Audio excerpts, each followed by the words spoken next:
Loud strikes louder when the world goes silent. Have you noticed? The ringing. Violent screams in both ears. Much is happening, she can tell. Guns, vicious barks, doors knocked clean off their jambs. Wood, splintered clear across the room. And glass. So much glass.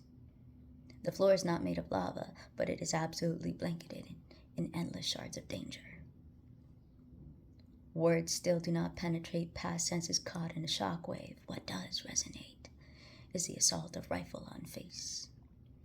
The metal is cold, heavy upon her fresh skin, pressing in, bruising. In his hands, blood ravaged. A vice clamped onto her, squeezing, bursting vessels, tearing muscles, clenched with the fury of a rabid animal in need of being put down. A clear and present danger, no? But instead, under this regime, the sick animals are not seen as enemy, but as friend, deputized even, granted impunity, so long as the blood that they spill comes from brown and black skin. Fat fingers now entwined in her hair, pulling the tail of her pony without care, a grip as humane as a great white in for the kill, thrashing.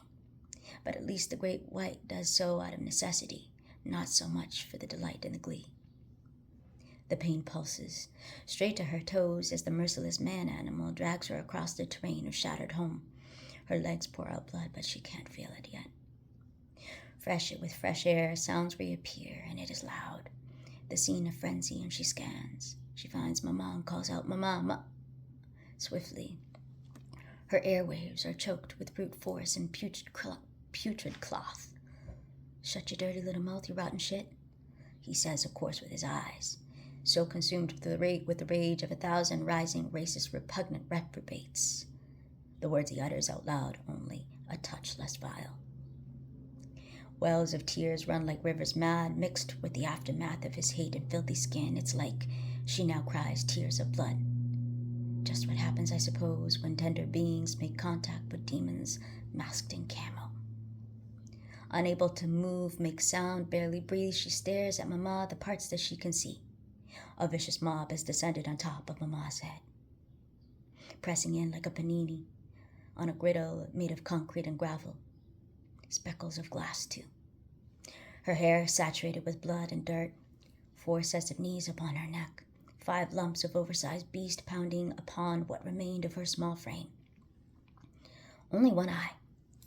Little one can see of her ma, just one strained, beaten, terrorized eye. She holds steady eye to eye, like a primal design that provides a telepathic soothing, an intuitive knowing that this too is embrace. Even if we cannot touch, so much is transmitted in the gaze between mother and child. If we can hold this, we can hold it all, even within the clutches of the hellhounds. For as long as she can, she holds. While they rip Mama from the ground and toss her around like a rag doll, she holds. Even as they choke Mama for the crime of uttering a goodbye to her youngest child, she holds. As they dislocate Mama's shoulder, tossing her like a bag of trash into the back of hell's chariot, she holds. As the hounds flee with her Mama buried behind steel doors, armed by rotted souls, she holds. Mama now off to death camp or some unknown land, still she holds. Only now, long past, what she holds is memory. One she prays might last a lifetime, or however long it takes to be known through the gaze of her Mama once again. For now, memory, this is where she chooses to live. Her small body may be zip-tied, shackled, flung into hellholes with other stolen children. But this is not where she lives. She lives in her mind, imagination her only friend. A young child caged, made to squat in rancid buckets, made to make a life out of concrete and steel bars because white folk can't see her soul past the hate in their own.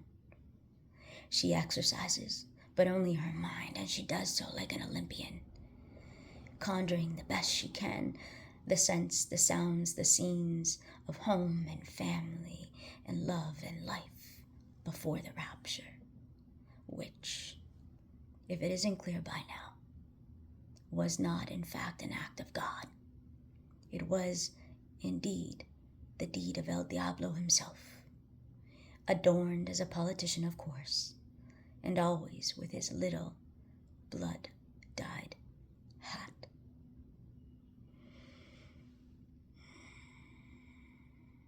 Much love and light, and may all